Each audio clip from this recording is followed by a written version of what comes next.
Well, this will be brief. Basically, I had a friend in jail, so I wanted to send him a book.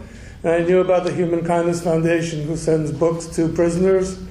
And I reached out to the foundation, and they're just such a wonderful group. I thought that they should share their message today. And I'm bringing Catherine.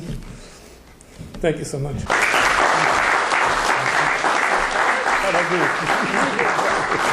Brief is good, right? Thank you so much. And thank you for having me here today to this beautiful space and this beautiful community. I'm really glad to be here and touched that we have some old friends of the project and the foundation here that made the effort to get here today. Am I in the right space for the microphone? Okay, good. Thank you, really. And I can see that I am talking to some people who are already on the same page with us. I feel like I'm home, even though I've never been in this particular space before. So I don't know if you all saw the title of this talk or the question that I wanted to talk about today. So I'll just start from there. The question that we posed is, from murderer to saint, can Saul still become Saint Paul? In today's age, can that still happen? Now, I actually have a way that would work really well for you to answer that question for yourself. And I think in this crowd, there are some people who would be willing to do it. You could drive a few hours from here, and you could go with me to a mindfulness meditation group. There's a group in particular that I have in mind. The particular group is only open to some men who have been convicted of first-degree murder. And they've been gathering together at least once a month, sometimes they get together once a week, to do meditation practice for about 4 years. They've been living together longer than that on this unit, but they've been practicing meditation together for at least 4 years in a deliberate way. There's some wonderful men in that group. So even if you were willing to drive those few hours and go through the process, follow all the rules, go through the metal detector, show up with just your car keys and your driver's license, turn your pockets inside out, show that they're empty, raise your arms to be frisked, make sure you got nothing else on you, they still wouldn't let you in. It's actually kind of hard to get into prison in some situations, especially those very high security prisons. So that's not going to happen. You can't come with me and meet those men face to face. I wish you could. So I hope that I will be able to share with you a little bit today from what I know, having done this work for quite a few years now, and from what our organization has learned over the years, not only from the men in that group, but also from the women and men who write to us from all over the country. I hope that I'll be able to give you a glimpse of the people that we meet through the work that we do through the Prison Ashram Project, which is the main project of the Human Kindness Foundation. The two names are interchangeable, by the way, just to keep from confusing you any more than I have to. The project started in the early 70s, called the Prison Ashram Project. In the mid-80s, the nonprofit structure was formed and called Human Kindness Foundation. So really, they're kind of the same thing.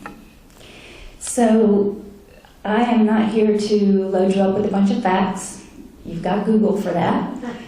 And there are some good projects that focus on getting the facts right, because it is a little challenging, a little complicated. For example, how many people are in prison in this country? Well, that's a little hard to say, because are you talking about just prison? Are you talking about jails too, etc.?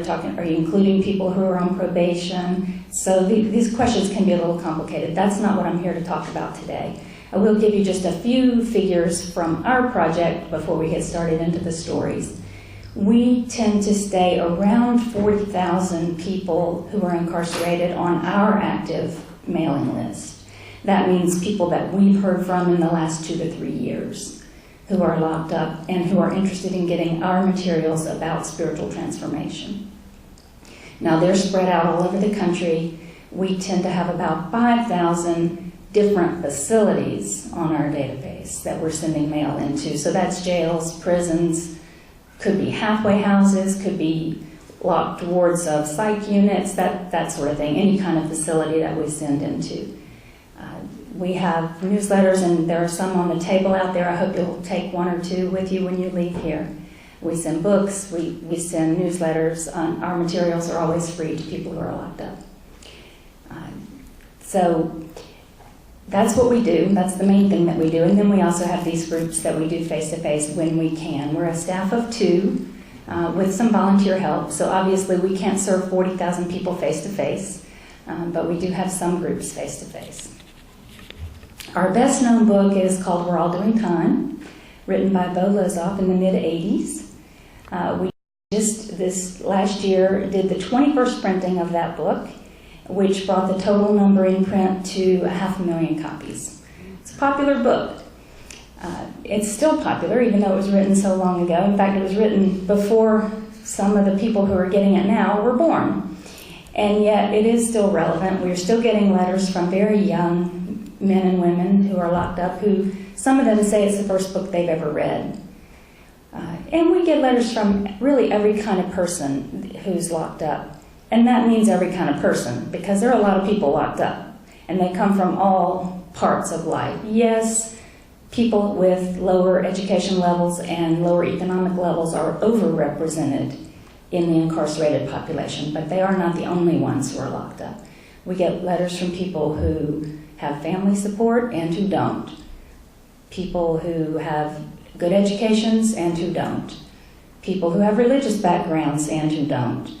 And on and on and on. Every kind of difference you might imagine, we probably hear from people on both sides of that difference.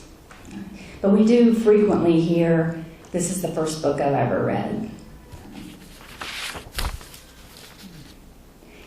The main thing that those people have in common, the reason that they write to us, is that they're interested in some kind of change. We don't really know why, out of those 40,000 people who contact us in a given year, why did our book appeal to them? We don't know. Sometimes they tell us, usually they don't. They just write asking for help and support, tools for making those personal changes. We start where they are. We do the best we can to help them make those changes. We give them tools, instruction, help with meditation practice and other kinds of practices, and work with them where they are. Now, Human Kindness Foundation is an interfaith organization. Obviously, from looking at your space, I know that you know what that means. We draw from all the great religions, all the great traditions. And one of our favorite traditions as an organization is St. Paul's Day. Now, you may or may not be familiar with that particular tradition, but in the Catholic tradition, January 25th, which of course we just passed, is the Feast of St. Paul.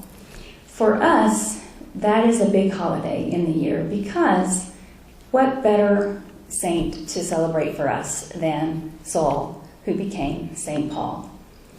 Saul took an active role in the killing of St. Stephen. It's a familiar story. Others too. He was well known for persecuting the early Christians, taking part in probably many killings, certainly at least the one of St. Stephen.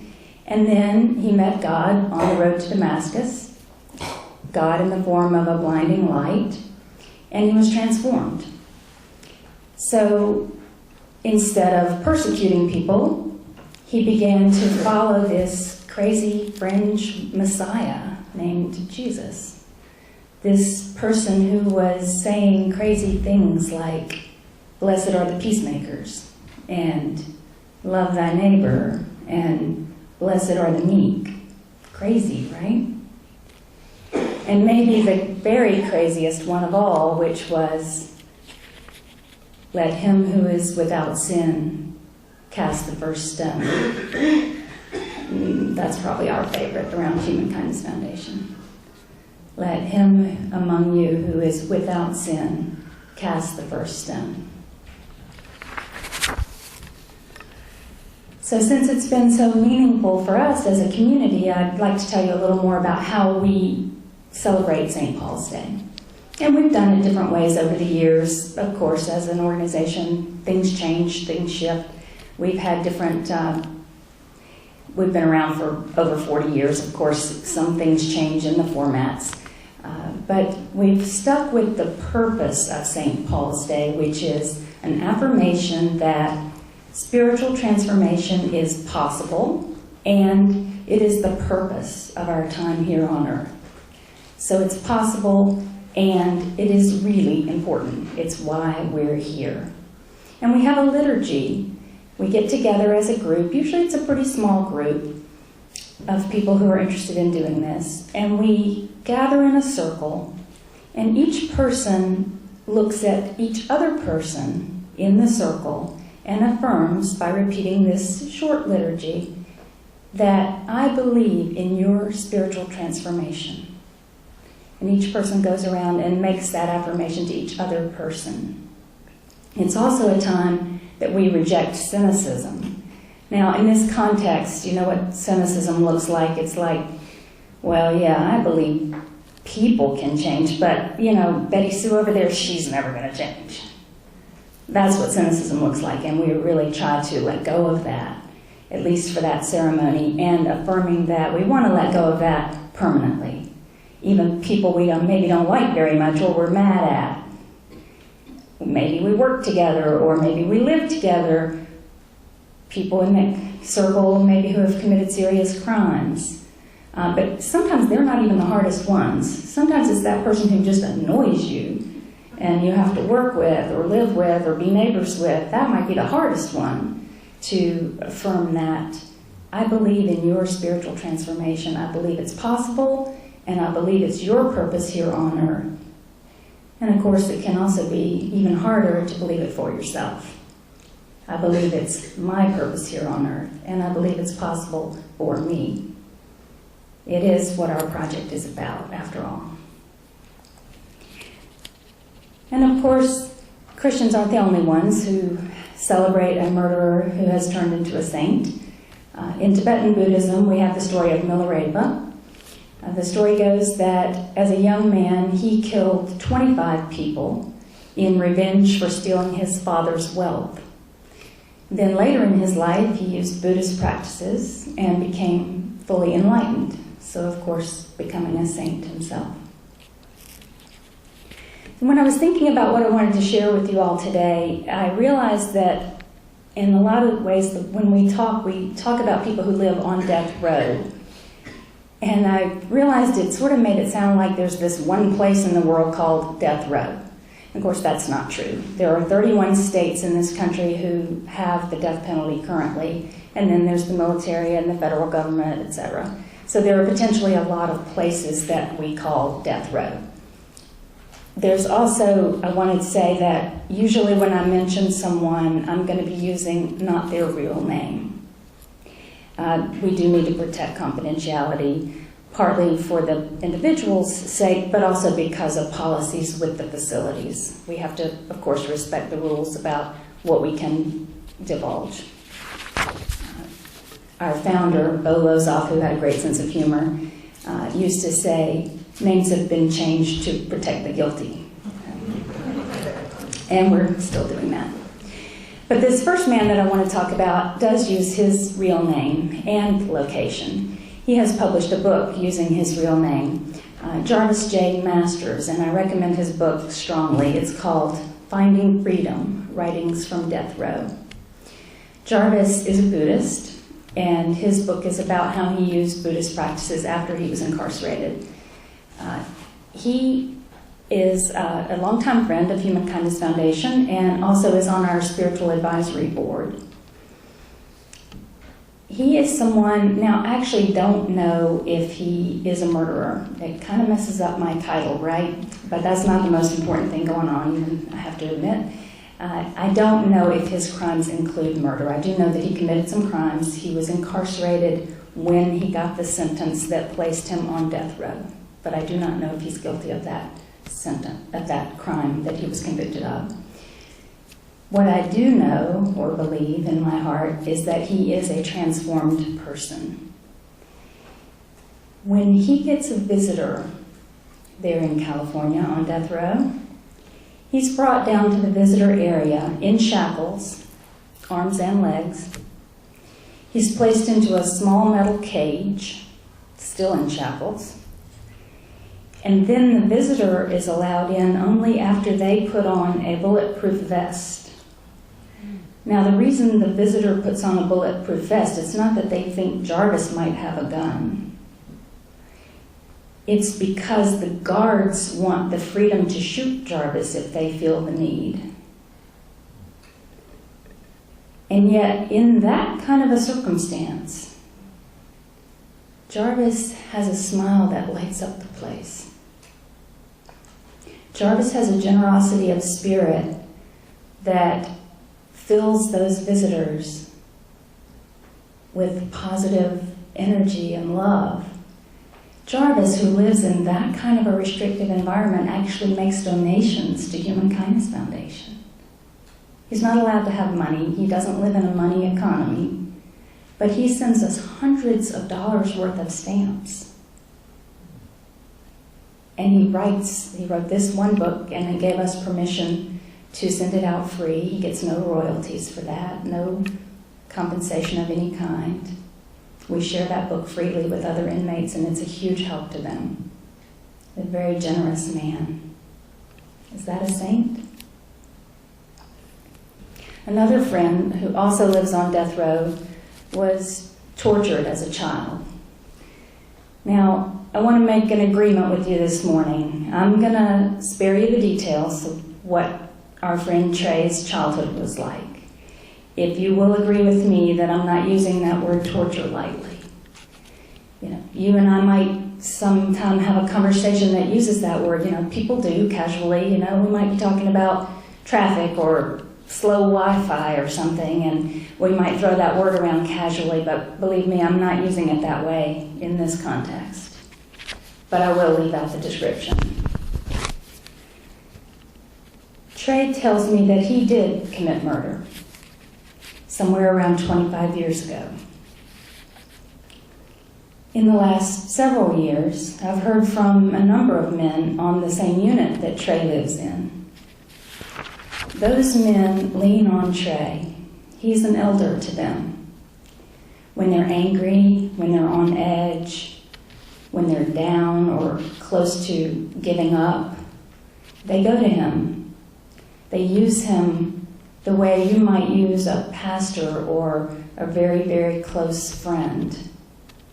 He helps them through.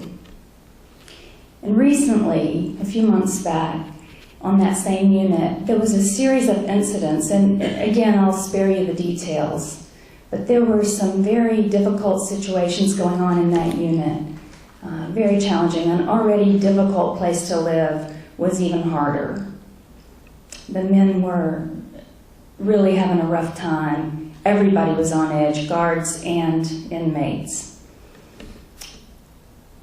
Trey made a conscious decision.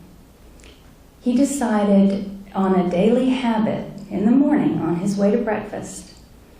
He stopped by the guard's central post and he stuck his head in and genuinely, sincerely, with a big smile, he wished them a good day. He even said, "I love you," and meant it. There was a lot of risk in that behavior. He could have had repercussions from the staff, who might have seen that with a lot of suspicion. He could have had repercussions from some of the other inmates. And he was suffering as much as anyone from these incidents that had happened. He had lost as much as the other men on the unit had. But he decided to set aside his own pain and his own loss and do something positive to change the energy on that unit. Is that a saint? And how does it relate to his childhood? I mean, why did I even throw that into the description? What has that got to do with his choice? Do those of us who had an easier start in life have more responsibility to be good people since we had less to overcome? I don't really know. I just know that Trey makes me wonder about those things. Knowing Trey makes me wonder about whether I'm doing as much as I should be doing. and makes me wonder why we focus all of our attention on one act of Trey's, the murder, instead of those early years when no one was protecting a small child, or more recent years when a grown man was working so hard to make a change so that he could be of benefit to some other people. It just makes me wonder, what are people of faith called to do? Now, I'm confident and grateful to be confident that I've never done one act, one particular act, as bad or as terrible as that murder. But I'm not confident that I've ever done one act as brave as turning around the energy on that unit the way Trey did at a very volatile time. So another transformation story, this one from a man who will be going back to his community someday because he has an outdate. Now, that's probably not a term you all use every day, outdate, but it means, just like it sounds like it means, he will be released at some point. He has a date at which the state can no longer keep him. Tom was in one of our meditation groups for several years, and he was working on himself in some other ways as well. And one day in the group, he had something he wanted to say. It was hard for him. You could tell he wanted to speak, and it wasn't an easy thing. He kind of worked up his courage. He wanted to talk. And I wrote his words down because I really wanted to get them right. So I'm going to read them to you word for word. He had told us he was feeling a lot better, and this is how he described it. I have a lot of dark thoughts. When I'm mad at someone, I start imagining going to their house at night and, well, it's bad. Now, when that starts, I imagine, instead of going with a shotgun, I go to Home Depot and get garden tools and seeds and plants. And I imagine going to their house during the day while they're at work. And I plant a flower bed for them. I've gone to the library to look up what kinds of flowers to use. And I have the borders planned and what colors I'll plant together. I'm not even mad anymore. I want to bring beauty into their lives. Now, Tom has an 11-year-old son. We know that sons tend to follow in their father's footsteps. And we think that change in Tom's thinking matters a lot to his son. And we think it matters a lot to the other men on his unit, too. Some of them will be going home a lot sooner than Tom will. Tom's got quite a few years left to do his sentence. He's away from home, away from his community, locked up, but he is still having an impact. Now, we're not making it easy on these guys, and please don't get me wrong. I'm not implying that everybody in prison is doing as well as Tom and Trey and Jarvis. There are some really difficult challenges to living inside prison, and certainly not everyone is thriving in those circumstances. A popular sentiment on death row is, in here, you either go deep or you go crazy. And we've seen it's pretty close to true. You don't have a lot of in between. You go deep or you go crazy. Of course, crazy doesn't literally mean mentally ill here, but you gotta cope somehow. So whether it's on death row or with other types of sentences, a lot of people are being locked up for decades with very little access to anything positive, whether it's education, access to family, nature, musical instruments, art supplies. There's little access to any of that. And by the way, when I say nature, I don't mean going for a walk in the park. I mean even just being able to see the sky or see a few trees, anything like that. And many, of course, do come back to the community, some with very deep wounds, scars from that experience. Security concerns, of course, have to be taken into consideration. We're not naive. We know that has to be taken into account. But we also understand that where music and art and nature and family contact are encouraged, there is less violence. There is more healing. Where meditation and therapy is encouraged, religious services, etc., there is more healing.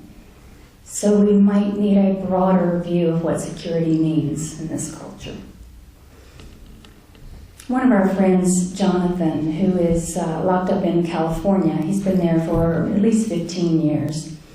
And he suffers a lot from a mental illness in a system that has far too many patients for the resources available.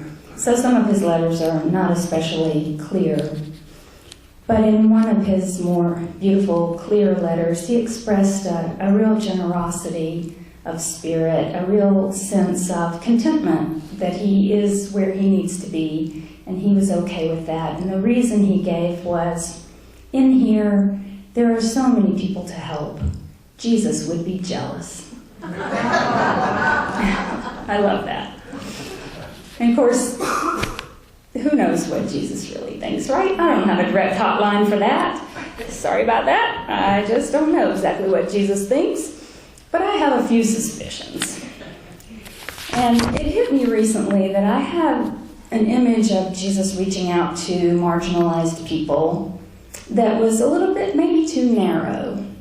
Maybe an image that I have left over even from being a child. I grew up in a church, and my image was out of kindness, and that's a good thing, right? Jesus reaching out to marginalized people maybe because nobody else wanted to be around them. Okay, maybe there's a little truth to that. But what's recently been striking me is that there might be something else going on there. That if you start talking to people who've been volunteering inside prisons for long enough, you start to get some hints about something else. If they've been there long enough to get past a first impression, and I'll tell you that first impressions can be a little rough walking into a maximum security prison. Some of you I know have experienced that, have volunteered there. You walk in and the smells, the detergents and disinfectants, I mean, there is always somebody mopping inside a prison, right? There's always these chemical smells and the laundry detergents they use, etc. It's just like a chemical factory in there. And the long lines of people in ill-fitting uniforms and the guards who look bored and maybe slightly hostile, and just so it can be a little off-putting. There are no windows, or maybe there are windows but they're way up high. You can't see anything out of them. The first impression can be unsettling. But if you talk to the people who have been volunteering inside a prison long enough to get past that first uncomfortable feeling, you start to notice that the language shifts a little bit. And they start talking in ways that make it sound like they really want to be there. And it's not so much wanting to be there to help these poor folks that nobody else wants to be with. It's much more wanting to be with these amazing people that inspire them, that they've learned from, that they care about, that they admire. And so I started thinking, maybe it's true that Jesus actually preferred those marginalized people to the more so-called upstanding people of the day. Maybe he could see a depth that's invisible to some of us. Maybe it's true, like they say on death row, that when life is hard, some people go deep, really deep. And maybe that's what pushes Saul into becoming Saint Paul. Seems like it might be possible. I know that if you talked to my coworker, Sita Lozop, who's been doing this work for more than 40 years, and asked her who some of her favorite people are, Trey and Jarvis and a few other friends who've been locked up a long time would be high on that list. She's long since passed those first impressions. she can see the saints. So as spiritual people, what are we called to do? I certainly understand we're not all called to the same tasks. We're not all going to be prison reform activists. We're not all going to be directly involved in prison work in some specific way. Of course not. There's a lot of work to do in the world on a lot of different topics. I do believe that we're all called to remember something that I remember from one of the very few Bible verses I remember memorizing as a child is Romans 3:23. For all have sinned and fall short of the glory of God. For all have sinned and fall short of the glory of God leaves me squarely unable to throw that first stone. I also think we're all called to recognize that it's just possible that those very people that we want to throw away, we want to lock them up and throw away the key, just might have extraordinary gifts to share with all of us. So, could Trey be today's Miller Apron? Could Jarvis be today's St. Paul? I think so. So I want to leave you with just a few lines of a song, a much longer song, but I'll just share a few of the lines. This is written by a man who also lives on death row. I wish that Nate could send us a recording. I'm sure it would be beautiful, but he could only write the lyrics, handwrite the lyrics. In my head, the music sounds a bit like that familiar hymn, How Can I Keep From Singing? Familiar with that song? So here are a couple of Nate's lines written while he lives on death row. He woke me up this morning, started me on my way. He gave me food and shelter and protection along life's way. I may not be right where I want to be. Oh, but his plan is the best for me. I know the Lord is blessing me right now. Blessings to all of you, friends. Thanks for listening.